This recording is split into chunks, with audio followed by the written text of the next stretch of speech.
Ora, muito boa noite, meus estoicos seguidores. Bem-vindos a mais um episódio do Livremente, este programa que nós fazemos todas as terças-feiras, ancorado em dois objetivos. Um, que é aumentar o sentido de responsabilidade individual, e um segundo, de ajudarmos a rejeitar o lugar de vitimização. Tudo ancorado em ciência, metáforas e exemplos, numa conversa informal, com tudo, para todos, para que seja uma conversa leve e que no final possamos todos ficar mais seguros e mais fortes, mais inteiros, iguais a nós próprios. Boa noite, António, boa noite, Maria, viva, uma boa noite.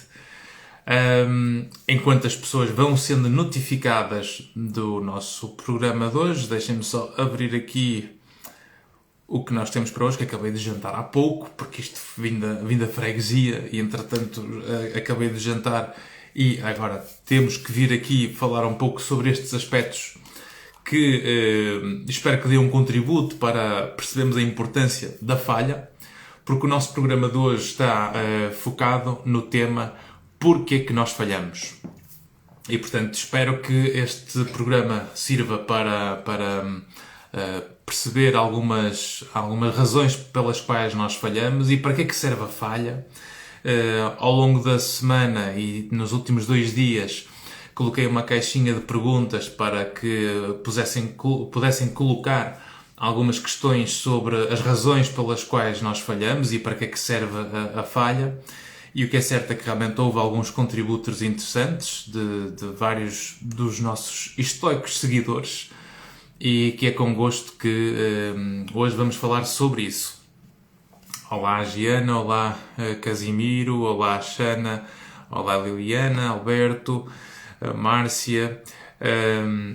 E, portanto, este programa tem o apoio da M Saúde, a quem agradeço ser o nosso patrocinador residente desde o início, e espero que, à medida que nós vamos falando, podem ir colocando perguntas, questões, podem partilhar histórias sobre o que falharam e marcarem amigos ou amigas ou familiares que possam estar interessados numa live sobre esta temática.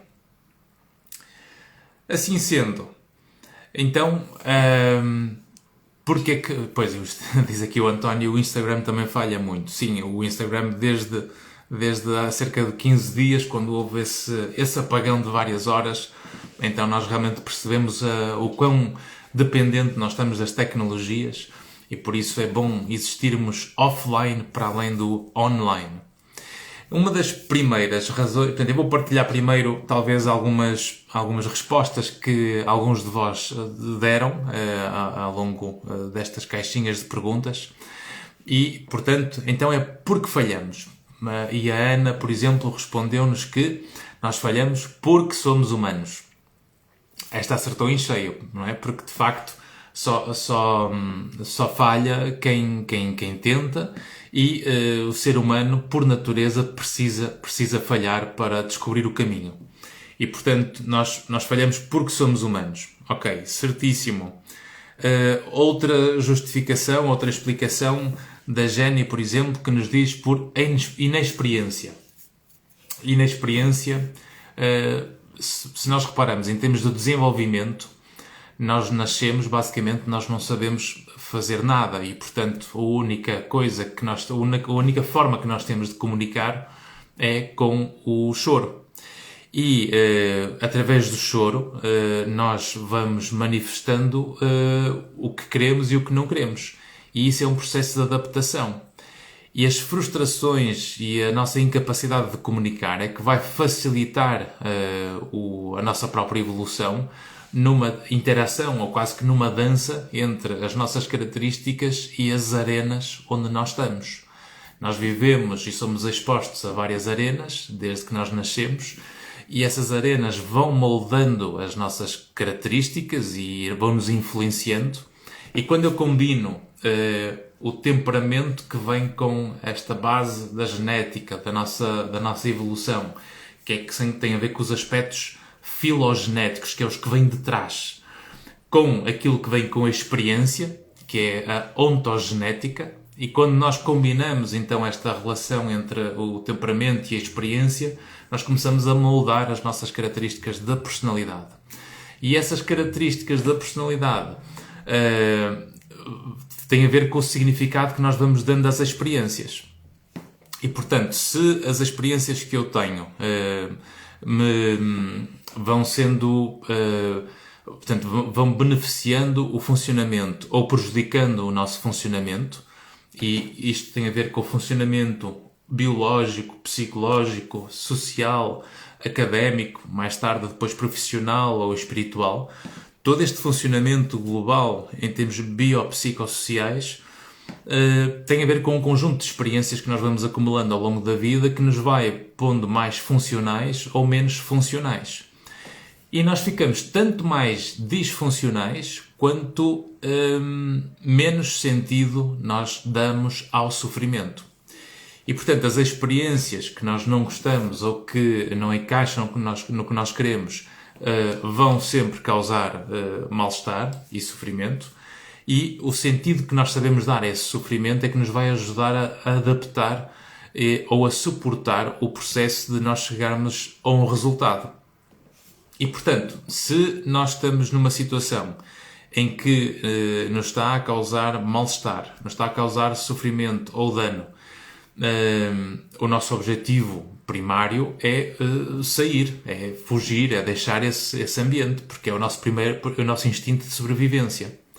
Mas há muitas coisas na nossa vida que não têm a ver propriamente com o sofrimento físico, têm a ver com o sofrimento psicológico.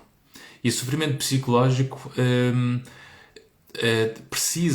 precisa muito da nossa capacidade de articularmos o que nós estamos a sentir e a pensar. E por isso a forma como nós pensamos na nossa vida e a forma como nós gerimos as nossas emoções nessas circunstâncias vão facilitar a nossa adaptação, porque passamos a conseguir explicar ou a dar um melhor sentido ao nosso sofrimento, ou quando nós não sabemos explicar o nosso sofrimento, e quanto menos consciência nós temos associado, mais, por exemplo, o nosso corpo manifesta sintomas físicos para nos dizer que algo vai mal, ou que algo não encaixa naquilo que nós somos. E é por isso que nós, quanto menos compreendemos a nossa vida, mais psicossomatizações fazemos.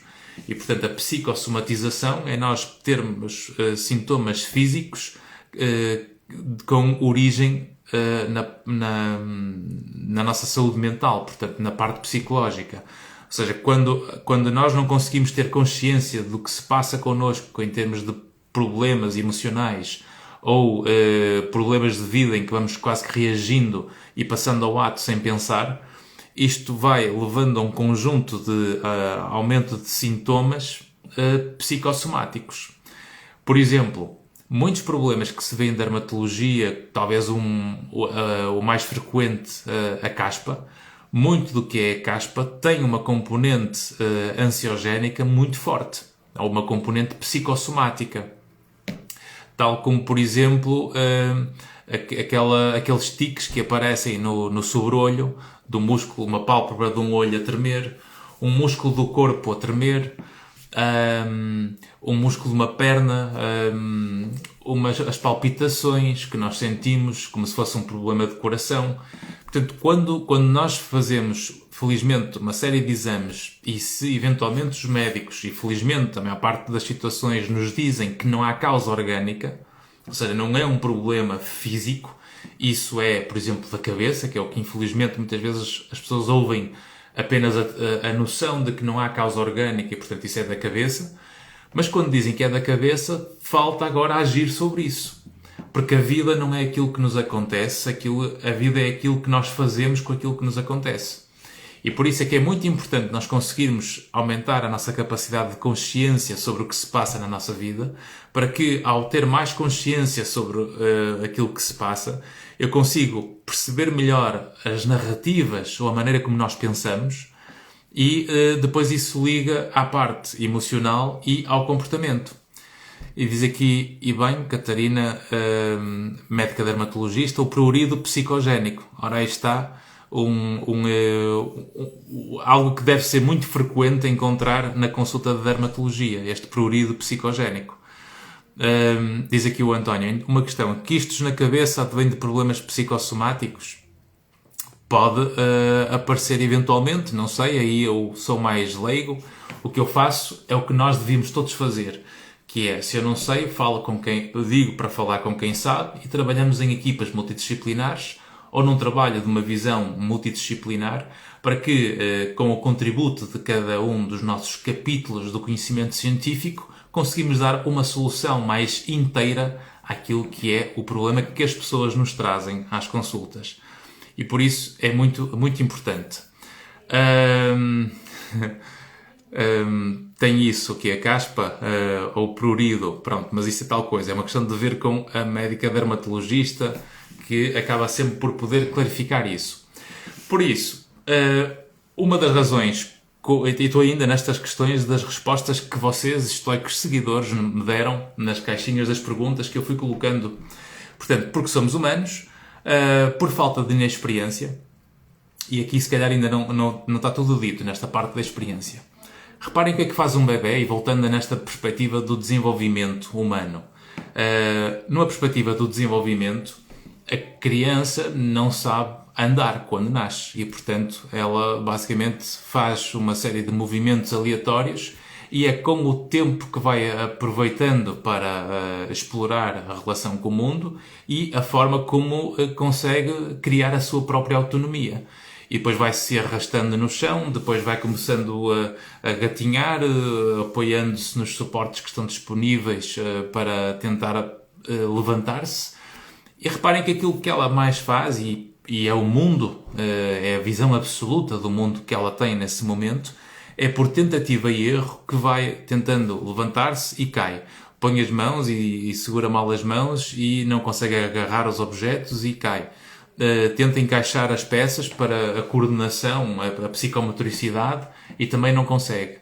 E é graças a essa inexperiência que ela vai, por tentativa e erro, aperfeiçoando as capacidades.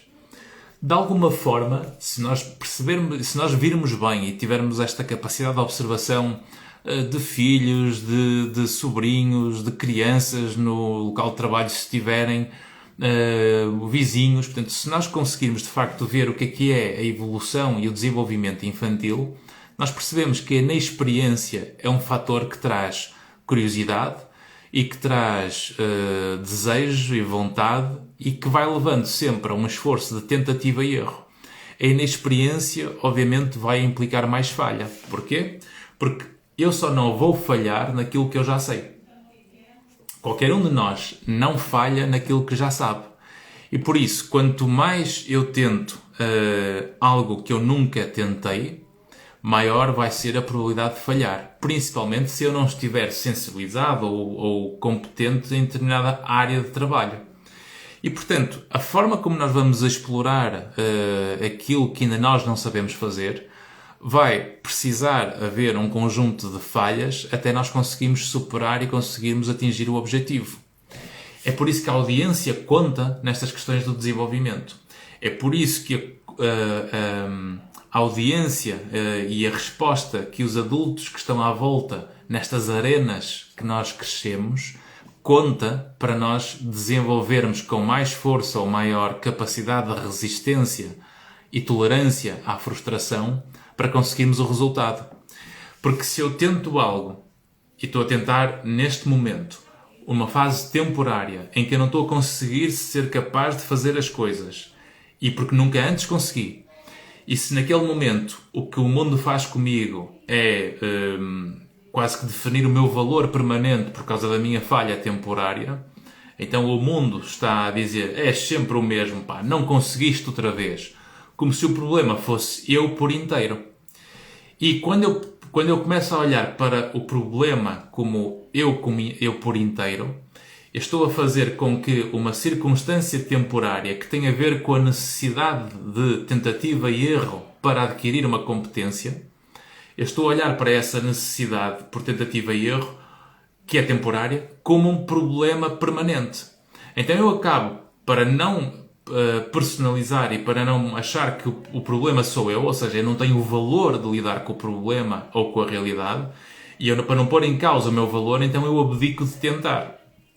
Isto é o que faz com que haja poucos voluntários, quando se pedem voluntários, em termos de exposição para alguma resposta a alguma pergunta numas aulas, por exemplo, ou quando estamos a apresentar trabalhos em público, que é o medo da falha. É o receio permanente de nós acharmos que o mundo vai criar um julgamento geral e permanente do nosso valor, quando aquele problema é apenas temporário. E diz aqui o António, o bebê humano é o que mais falha no início da sua vida. Não é só o bebê, todos nós falhamos quando nós não sabemos as coisas. E quando nós não sabemos, quanto mais complexo é, quanto mais desafiante é, mais vamos falhar.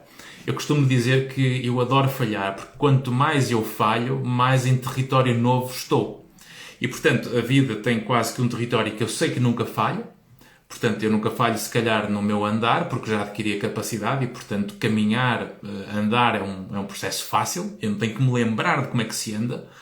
O andar de bicicleta é a mesma coisa. O conduzir é algo que também, a partir do momento que nós adquirimos, já está adquirida a capacidade e, portanto, também já podemos quase que conversar durante a condução. Mas lembrem-se que quando vocês estavam a tirar a carta de condução, naquele momento vocês não estavam capazes de conversar com ninguém, porque, esperem aí, tenho que pôr o pé na embreagem, tenho que pôr aqui primeiro, tenho que acelerar, não é? Então, começamos a ter uma série de procedimentos que têm que ocupar a consciência no presente, precisamente porque não está automatizada a capacidade. Então, se for preciso, arranhamos as mudanças, pomos na mudança errada, atravamos em vez de acelerar e vamos todos para a frente, ainda bem que tínhamos o cinto.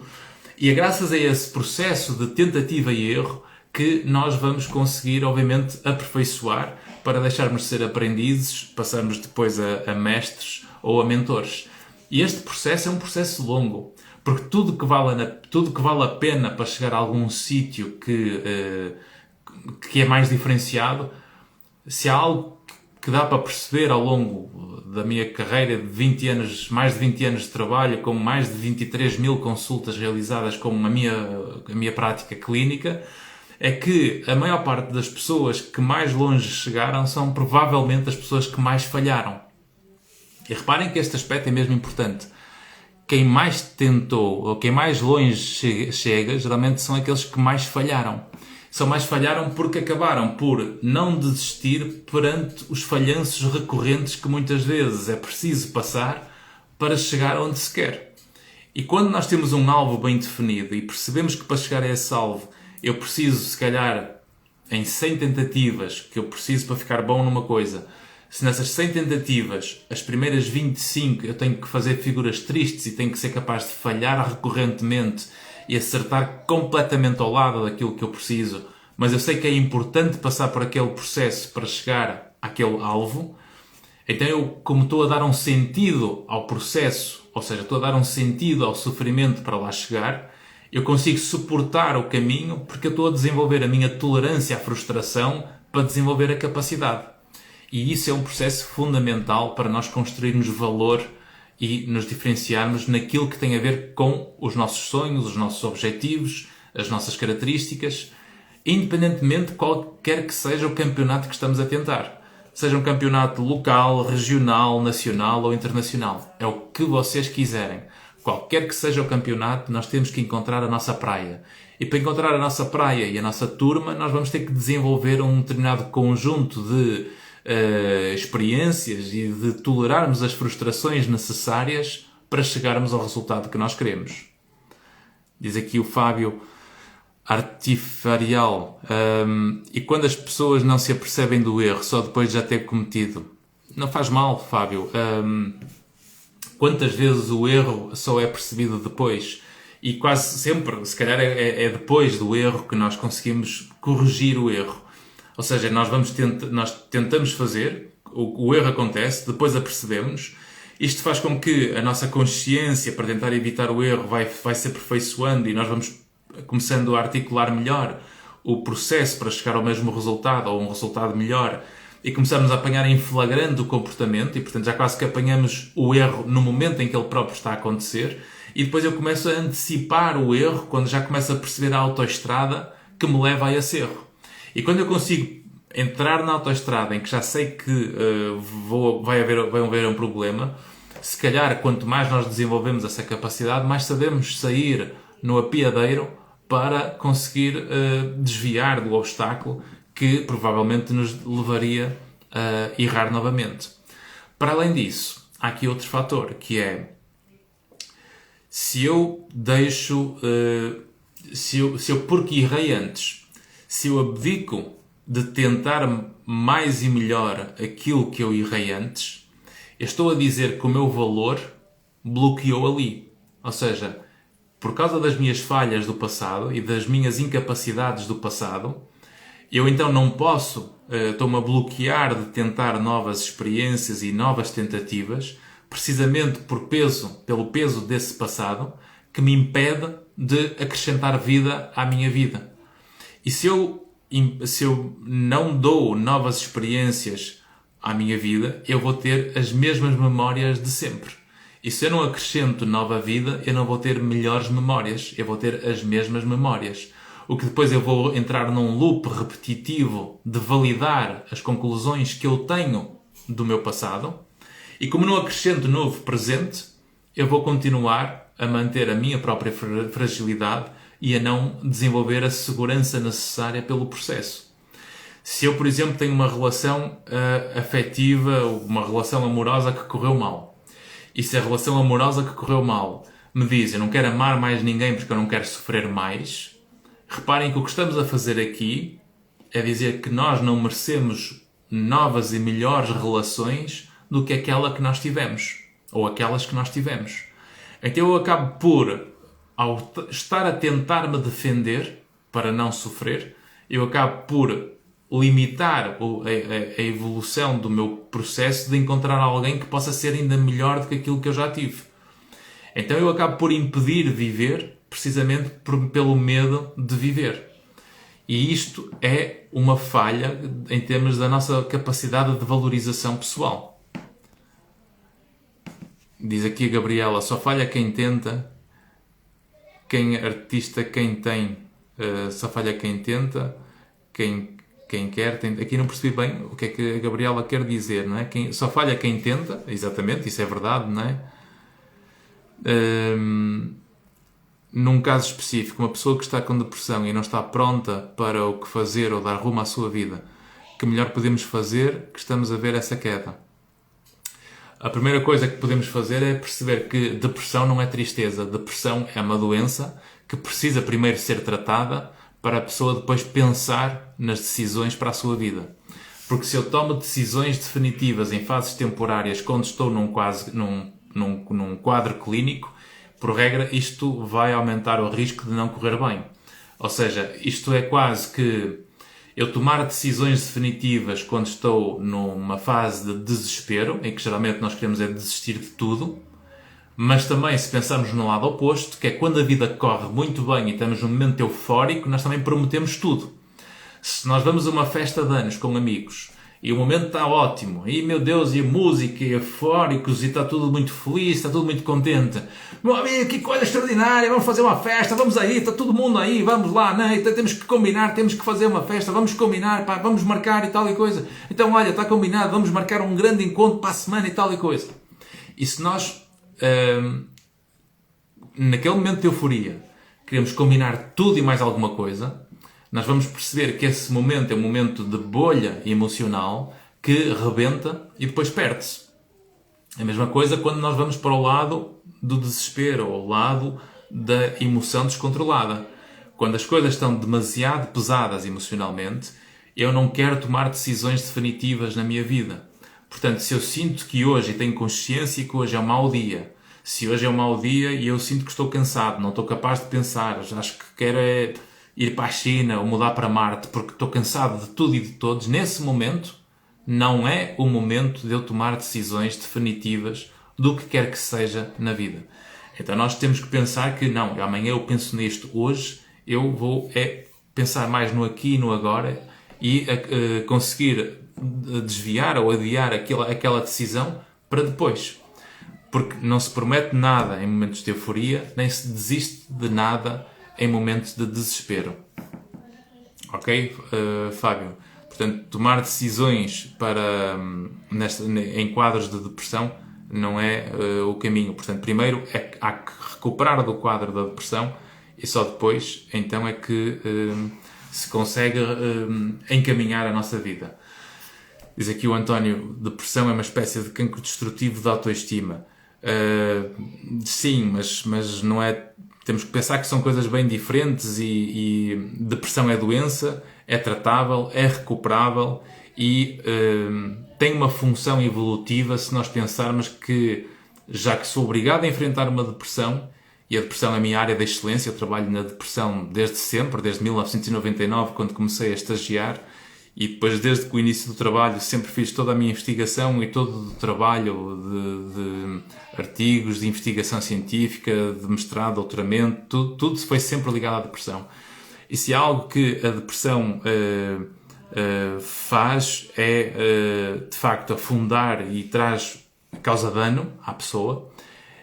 A pessoa tem que assumir a depressão como um problema que tem que ser tratado, que tem que ser intervido, tem que pedir ajuda, provavelmente, porque as depressões, quando elas estão em intensidades leves a moderadas, ou moderadas a graves, ou graves, precisam claramente de um apoio de psicoterapia sempre e, eventualmente, quando as coisas já estão moderadas a graves ou graves, precisa da medicação. E é um trabalho conjunto entre o psicólogo clínico com formação em psicoterapia certificada e também o médico psiquiatra a trabalharem em conjunto preferencialmente. E quando falo em psicoterapia, com modelos de psicoterapia cientificamente sustentados e não apenas uma terapia de suporte ou de escuta ativa, não basta isso, tem que ter uma estrutura de psicoterapia com princípio, meio e fim. E só assim é que nós vamos conseguir recuperar a capacidade de funcionamento biopsicossocial, acima de tudo, e depois então, se a pessoa quiser continuar a aperfeiçoar, não para recuperar o quadro clínico, mas já numa fase de desenvolvimento pessoal, de autoconhecimento, de reflexão pessoal, para se conhecer melhor e aprender com o sofrimento que teve, a criar melhores defesas para ir atrás da vida que falta ser vivida. Isso é mesmo muito importante. Diz aqui o António. Muito obrigado, Joana. Eu sinto-me nessa fase mais depressiva, de maior negação de mim mesmo. O melhor que tento fazer é resistir porque tenho consciência de que vou melhorar. E sublinho esta frase, António, o melhor que tenho a fazer é resistir porque tenho consciência de que eu vou melhorar. E, de facto, essa consciência é o fator protetor mais importante que podemos ter. Portanto, a inexperiência é um fator importante para nós lidarmos com a falha, e a falha é importante para nós desenvolvermos valor. Por isso, temos que conseguir lidar bem com a falha para conseguirmos ganhar valor a seguir. Ponto 4, que foi a Cláudia que partilhou connosco uma perspectiva dela sobre porque é que falhamos. Expectativas demasiado elevadas. Ora, cá está um fator importantíssimo que leva a muita falha na vida, e falhas essas que depois mexem com as nossas emoções para nós depois desistirmos. As expectativas, que muita gente diz, não, temos que baixar as expectativas na nossa vida porque não podemos criar expectativas. As expectativas têm muito que se lhe diga, porque as expectativas é uma relação direta, é quase que uma linha em que, de um lado, eu tenho expectativas muito altas e expectativas muito baixas. Portanto, vamos pensar que isto é quase que um espectro que vai desde nós podemos acreditar nas nossas expectativas até nós não confiarmos nas nossas expectativas ou não acreditarmos nas expectativas. E, portanto, nesta relação entre altas expectativas ou baixas expectativas, eu posso criar expectativas daquilo que eu tenho poder. Ou seja, se eu estou aqui neste momento e tenho água disponível e estou com sede, eu posso criar as expectativas altas porque a solução do meu problema está nas minhas mãos. Ou seja, eu tenho um poder de agir sobre o meu mundo para resolver o meu problema. E quando eu tenho poder para resolver o meu problema no meu mundo, eu tenho que assumir a responsabilidade individual de cuidar do meu território para conseguir o resultado que eu quero. E aí eu posso criar expectativas, porque as expectativas naquilo que me compete e que eu tenho poder de agir para criar resultado, eu posso criar expectativa porque eu tenho a responsabilidade de o fazer. Porque se eu tenho o poder para isso, não assumo essa responsabilidade, a culpa de eu não conseguir vai ser minha. E eu preciso da culpa nesse momento porque a culpa é construtiva num território de poder. E é por isso que nós arranjamos desculpas para tirar o poder. Para tirar essa responsabilidade. Porque reparem, a palavra desculpa é tirar culpa. Desculpa. Por exemplo, nós combinamos um encontro e vamos, por exemplo, almoçar ao meio-dia. Vamos almoçar ao meio-dia. E combinamos almoçar. Hoje, terça-feira, combinamos almoçar ao meio-dia. Se vocês estão no restaurante à espera e eu chego ao meio-dia e 30, eu posso chegar e dizer, olha, peço desculpa porque estava muito trânsito. Eu peço desculpa, estava muito trânsito. E se eu faço isso, eu estou-vos a dar uma desculpa.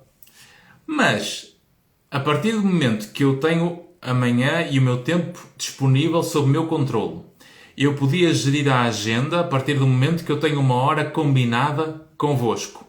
E, portanto, eu tinha a hora do almoço marcada ao meio-dia. Eu podia ter gerido a minha manhã, podia ter organizado o meu tempo para eu conseguir prever o tempo que eu demoro a chegar ao restaurante.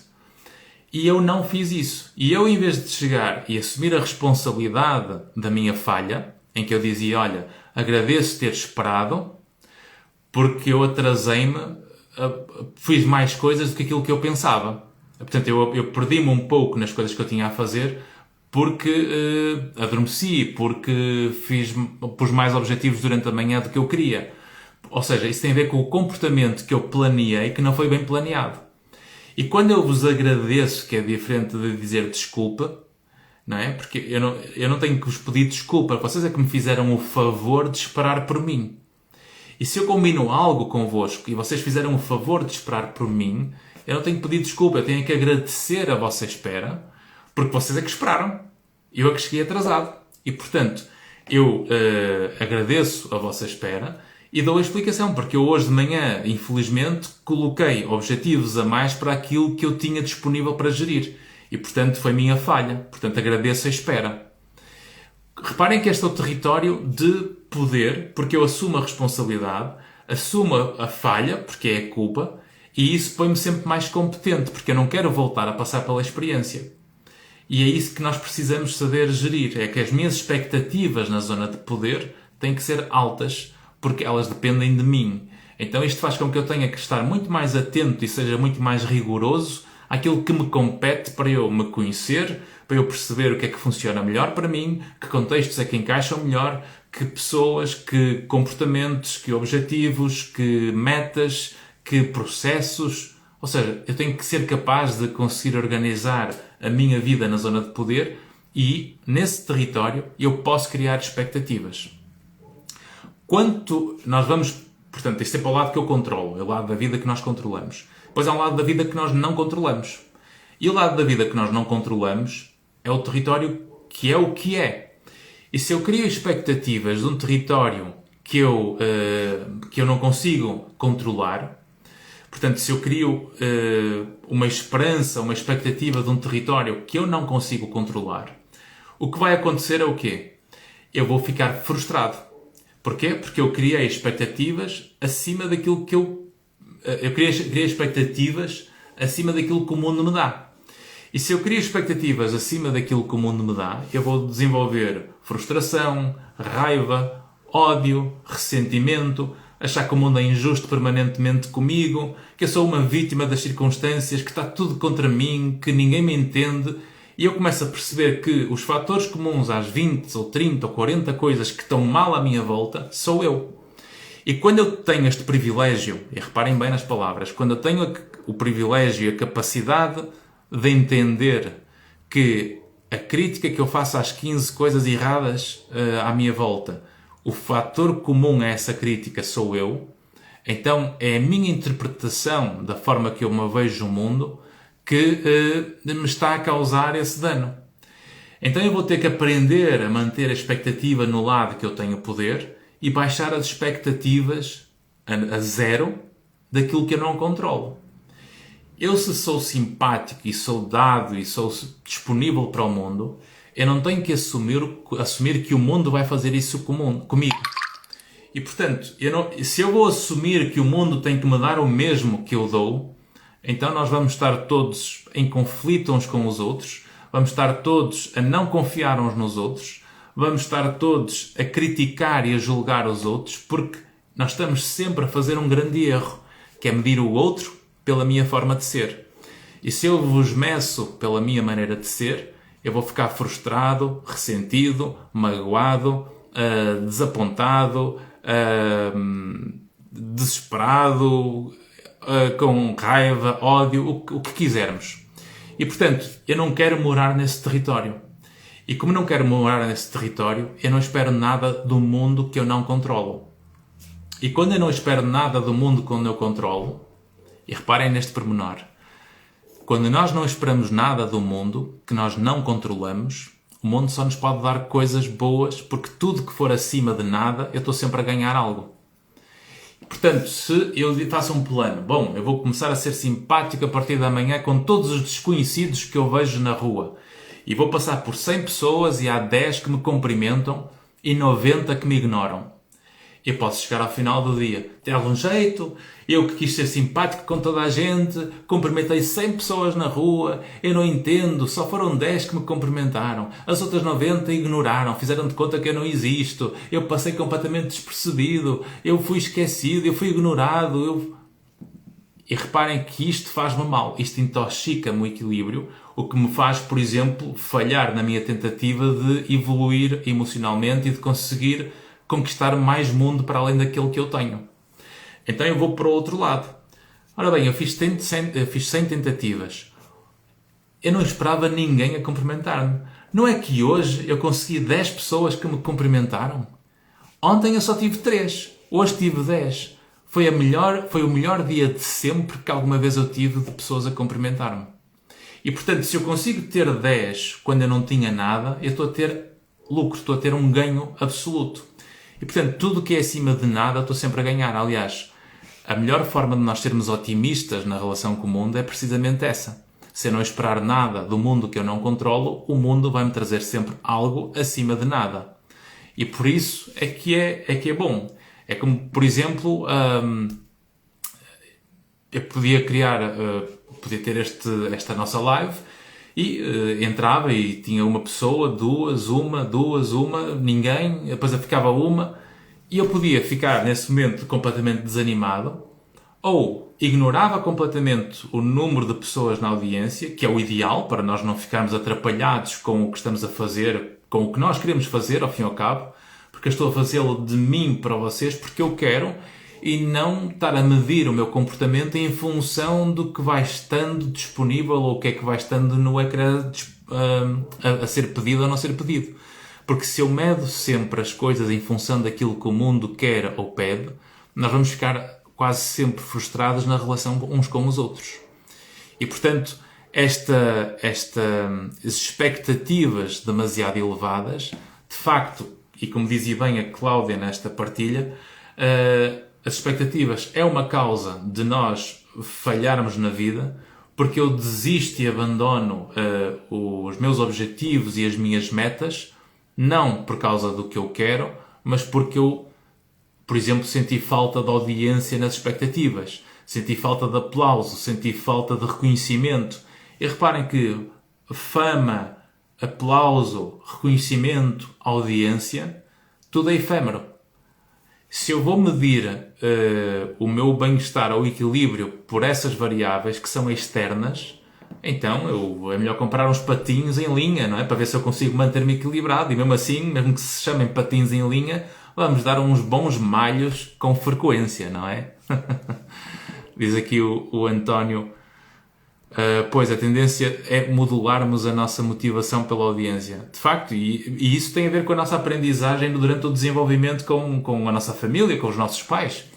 E muito bem, porque eu em casa, e espero, não é? E felizmente, quando a educação e o modelo dessa arena familiar que nós temos é bom, geralmente nós vamos ser aplaudidos pelos nossos sucessos e pelos ganhos que vamos tendo. Porque isso é um reforço. É fundamental.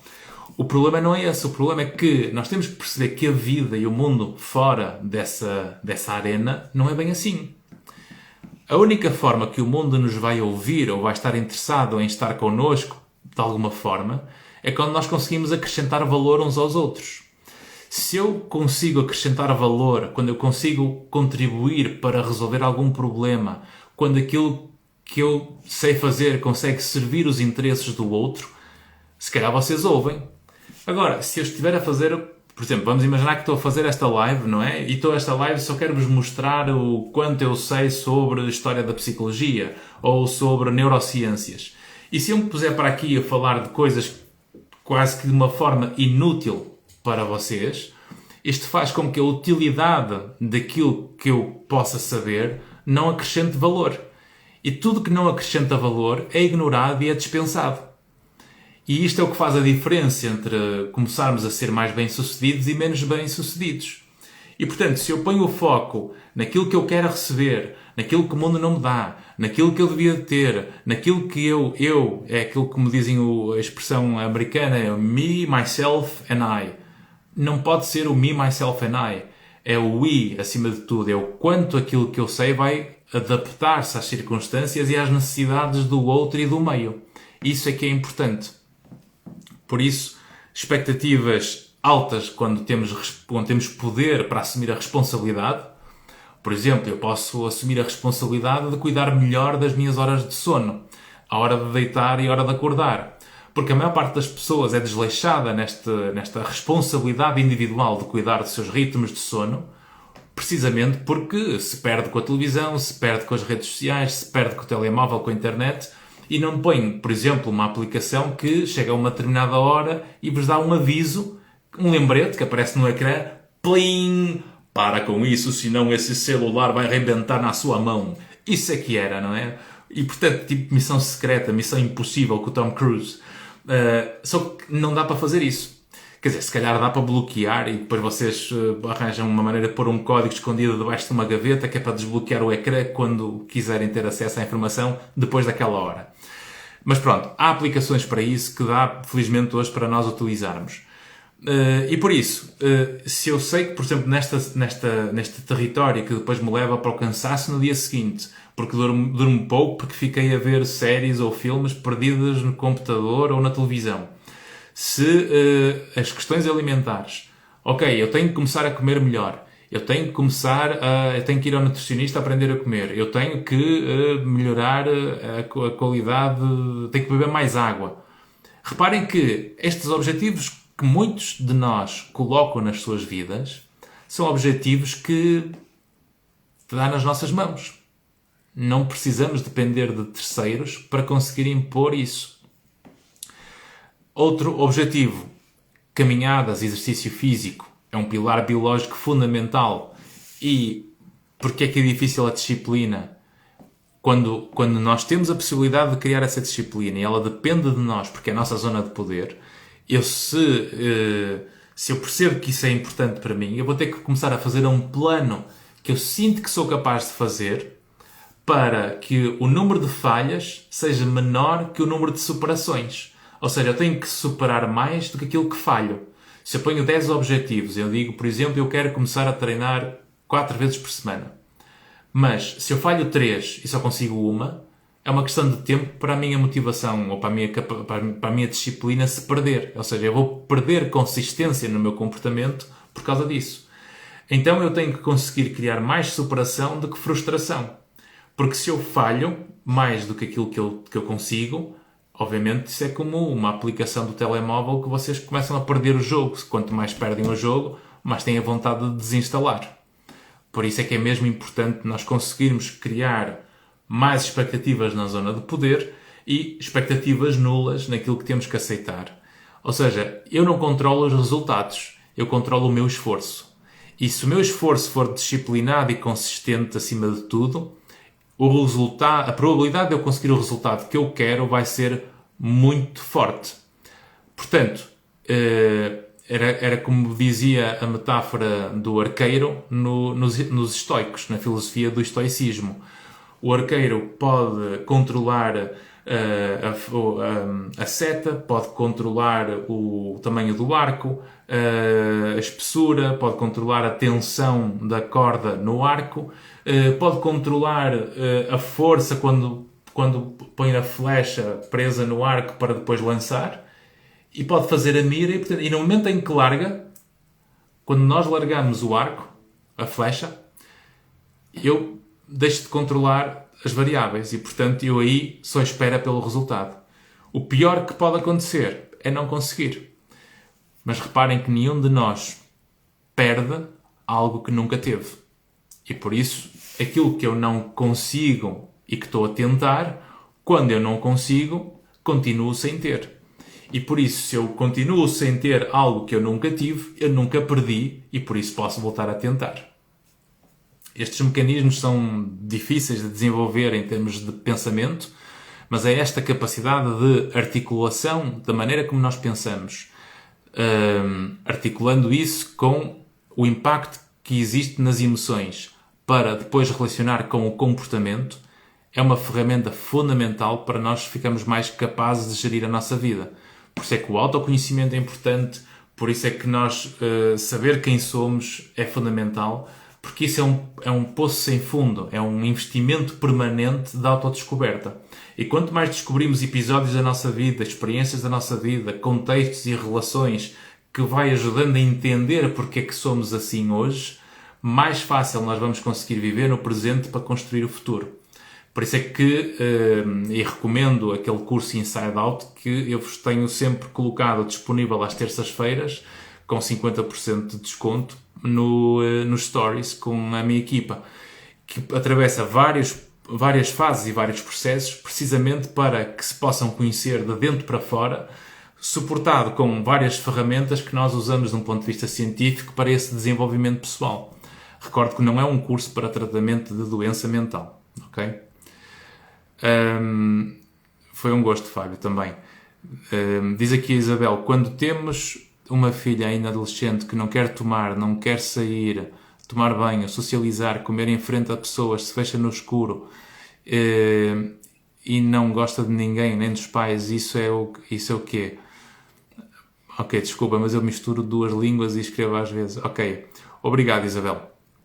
De facto, aí é tal coisa. Quando nós estamos a falar de um processo de adaptação, nós temos fases de ansiedade e stress, que são fases temporárias que têm a ver com uma necessidade de adaptação.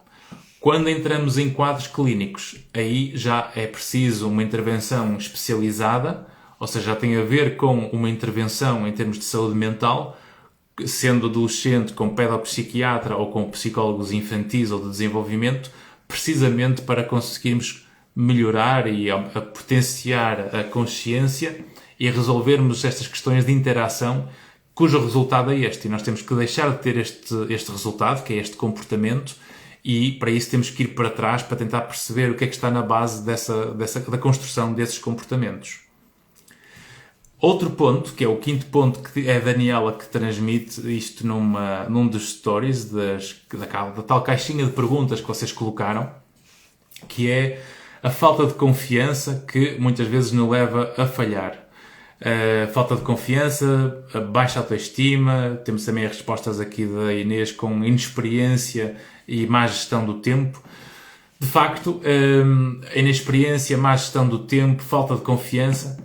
Reparem que a falta de confiança não é a causa, ou seja, é quase que porque eu não estou a conseguir superar mais os meus objetivos em relação às minhas falhas, portanto, se eu falho mais do que supero, isto dá sempre um impacto em termos de autoestima e de confiança.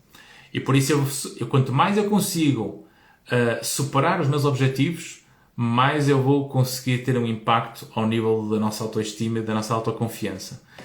E a má gestão do tempo, que muitas vezes nos leva a falhar, tem a ver com nós termos a capacidade de conhecer as nossas características, ao mesmo tempo que temos que saber gerir o nosso tempo cronologicamente. A maior parte das pessoas, pelo menos o que eu vou vendo ao longo dos anos, a maior parte das pessoas não conhece o tempo que demora a fazer certas tarefas. Mas há certas profissões que nós temos tarefas que são repetitivas ou que têm a ver com um processo de algum tempo em que nós estimamos mais ou menos o tempo desse procedimento. Eu, por exemplo, se sei que um relatório ou uma declaração demora 30, 40, 50, 60 minutos, e dependendo da qualidade ou do objetivo do relatório, eu posso criar um registro meu para perceber o tempo que eu vou demorando a fazer certo tipo de tarefas. E se eu começar a perceber o tempo que eu demoro a fazer certas tarefas, eu ao final de, por exemplo, 50 registros que fiz essa tarefa, eu posso calcular a média do meu tempo. E é o meu tempo, é aquele que funciona para mim. E se eu começar a perceber os tempos que demoro a fazer certas coisas e organizo o meu tempo ao longo da semana, eu começo a fazer melhor gestão do tempo. E se eu tenho melhor gestão do tempo e dos meus objetivos, eu começo a ficar mais funcional e a gerir melhor o meu stress. E se eu sei gerir melhor o meu stress, gerir melhor o meu tempo, conseguir perceber melhor as minhas características, obviamente eu vou ter mais autoestima com isso. Eu vou ter mais autoconfiança com isso. Então eu acabo por criar quase que uma bola de neve através de processos simples para depois chegar aos processos complexos. Portanto, estes pilares são, de facto, muito, mas muito importantes para nós conseguirmos criar o resultado que queremos, que é suportar as falhas temporárias para ir criando o valor permanente. É isto que por isso é que é importante falhar. É o que eu vos dizia no princípio.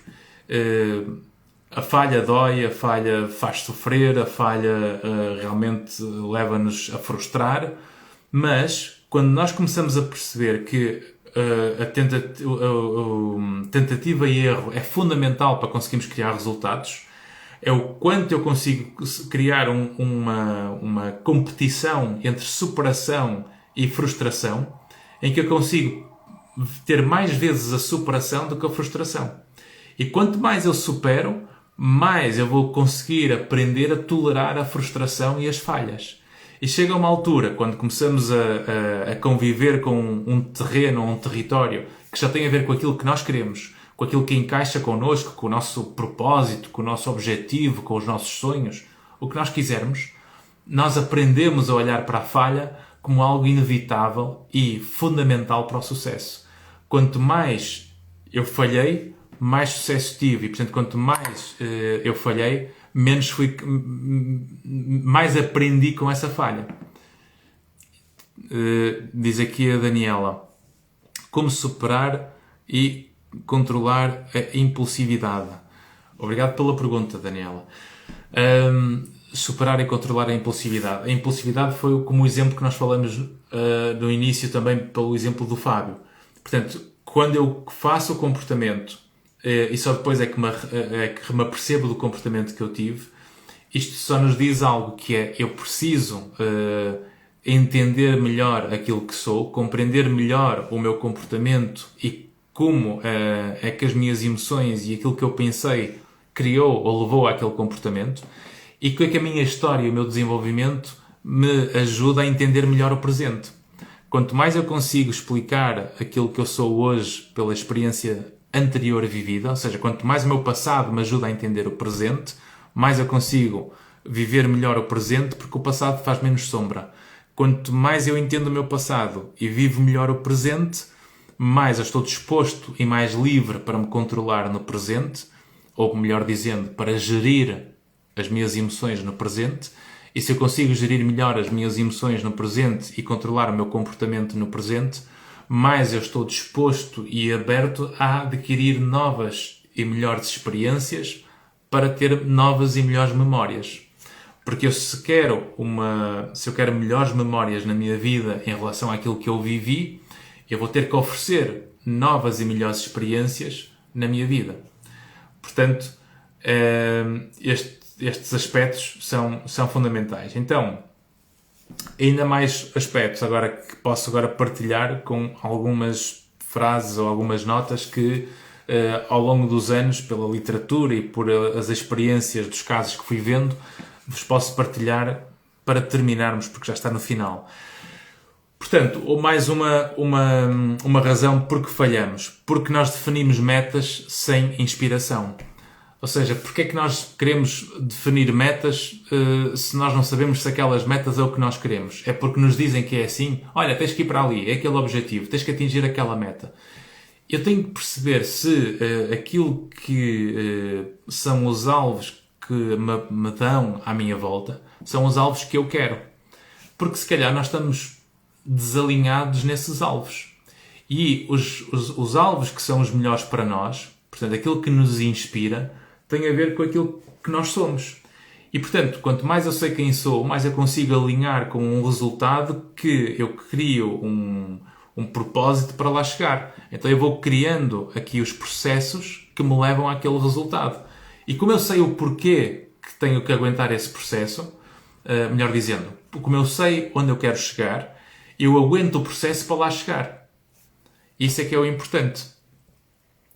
Ponto 2. Medo do fracasso.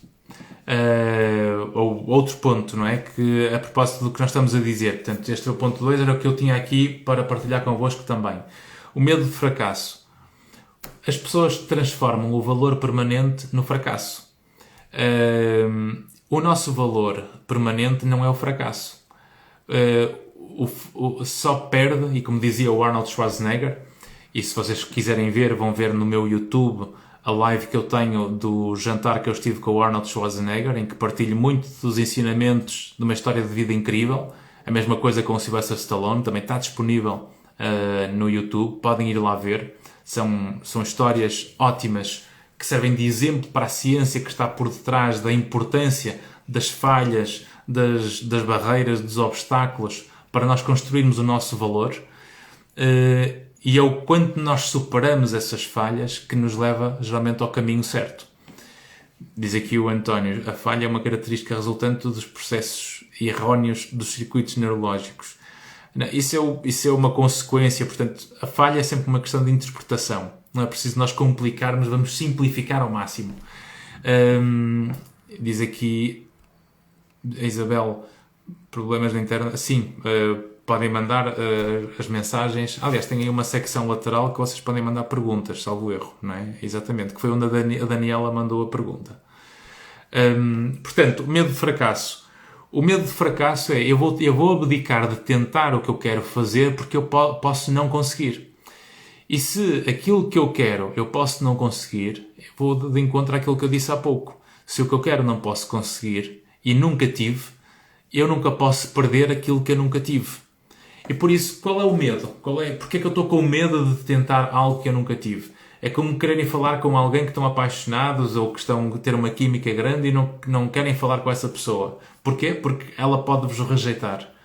Mas se eu não a conheço, ela nunca foi namorada, ela nunca foi amiga. E se no momento eu que tento a abordagem, essa pessoa rejeita, entre aspas, ou seja, não quer manter o diálogo, porquê é que eu hei de pensar que acabou o mundo porque essa pessoa não quis falar comigo? Simplesmente eu não tive, foi a correspondência àquilo que eu queria. Cá está a minha expectativa. E portanto, eu vou ficar desapontado ou triste porque eu não tive uma realidade que correspondeu à expectativa. Mas a realidade em si mantém-me exatamente onde eu estava. Eu nunca a conheci, ela nunca foi minha amiga, ela nunca foi a namorada e, portanto, se eu nunca a conheci, nunca foi amiga nem namorada, eu não posso perder uma relação que eu nunca tive. Então eu vou ter mais capacidade e mais coragem de lidar com a situação e com essa falha, entre aspas, porque eu não vou ter esse medo de ser fracassado. Outra é as pessoas fazerem realmente um calendário ou um cronograma irreal, que é darem um passo maior que as pernas. Ou seja, é um exemplo que eu gosto de dar sempre, que é, ok, eu não gosto de ler, não estou habituado a ler, nunca li na vida. E de repente eu digo, olha, vou começar a ler porque dizem que quem lê consegue pensar melhor na vida. Então vai começar a ler todos os dias. E o que é certo é que quem nunca criou um método de leitura, nem percebeu ainda o quanto tempo é que consegue ler ao longo da semana, se diz que vai começar a ler todos os dias, quando nunca antes na vida, em 20 ou 30 ou 40 anos, conseguiu criar essa disciplina, Então, se eu nunca antes consegui criar uma disciplina de leitura, vai ser agora de repente que eu vou começar a ler todos os dias. Claro que eu vou falhar. Então eu tenho que pôr metas e objetivos e um cronograma que seja concretizável, que eu consigo de facto executar para eu superar em relação a frustrar. Se eu consigo superar mais do que eu frustrei, eu geralmente consigo ultrapassar as falhas e dar um significado à falha para construir valor. Eu preciso da falha para ficar mais forte. Quanto mais eu falhei, mais longe eu fui. E esta que é a lógica permanente. Eu adoro falhar, porque é sempre no território da falha que eu estou a adquirir novos conhecimentos. É no território da falha que eu estou a expandir o meu território. É no território da falha que eu estou a chegar mais longe. E, portanto, como é bom falhar. Falhar é das coisas mais importantes para nós conseguirmos atingir novos mundos e novos conhecimentos. Isso é mesmo um fator importantíssimo. Portanto, dito isto, era este o tema de hoje. Porque é que nós falhamos? Acho que dei aqui várias consciências, ferramentas para vocês conseguirem aproveitar para o vosso dia-a-dia. Partilhem esta live com pessoas que vocês vejam que seja importante perceberem a importância da falha para não desistirem e conseguirem aguentar o processo da falha para conseguirem chegar onde querem. Acima de tudo, que agora estejam mais conscientes para ficarem mais fortes e inteiros, iguais a vocês próprios. Recomendo para quem gostou e para quem queira ver esta live novamente, ela vai ficar disponível aqui no IGTV do Instagram e vai também depois ficar disponível no meu canal do YouTube. Basta ir ao YouTube, colocar exatamente igual como está aqui no Instagram, DrivandroPhD, e lá vão encontrar todos os conteúdos, a live do Stallone, a live do Arnold Schwarzenegger, esse evento, esses resumos, para além desta live e de outras. Portanto, foi um gosto. No final vai ficar disponível o curso Inside Out aí nos stories, que a minha equipa vai colocar. E dúvidas e questões podem mandar por mensagem. E, entretanto, para a semana, que é terça-feira, dia 2 de novembro, para a semana nós não vamos ter live, porque para a semana é dia do meu aniversário. Portanto, eu não vou estar a trabalhar no dia 2. Portanto, é o dia dos defuntos. Eu nasci no dia dos mortos. Portanto, é um dia lindíssimo, maravilhoso para mim.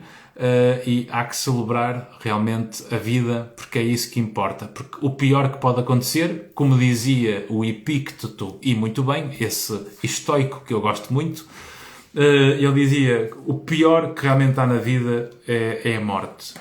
Mas como ao que parece ainda não é hora, eu vou jantar porque estou com fome. Ele diria o almoço. Portanto, meus caros, foi um gosto estar convosco e vemo-nos daqui a 15 dias no Livremente e às sextas-feiras no Psicologia no Bom Dia, no meu canal de Facebook e no YouTube. O programa Psicologia no Bom Dia, que dá todas as sextas-feiras às 9 da noite, não está aqui no Instagram, está no YouTube. Portanto, têm que subscrever o meu canal do YouTube e também no meu canal, na minha página do Facebook. Portanto, um forte abraço estoico para todos. Sigam-me, partilhem, convidem os vossos amigos para seguir a minha página e juntos vamos mais longe com esta nossa comunidade estoica. Uma boa noite a todos.